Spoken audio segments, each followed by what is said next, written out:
Welcome guys, tutorial info channel. In front of me is OPPO A15s, and in this video I am going to show you how to manage app permissions on this device.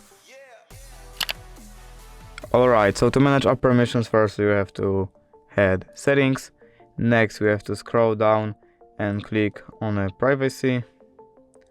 Here we have to click on the app permissions.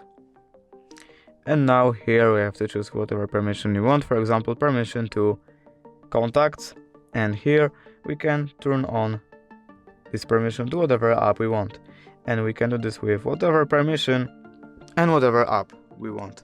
And basically that's it. If you did enjoy this video, please leave a like and subscribe. Thank you guys for watching. Bye!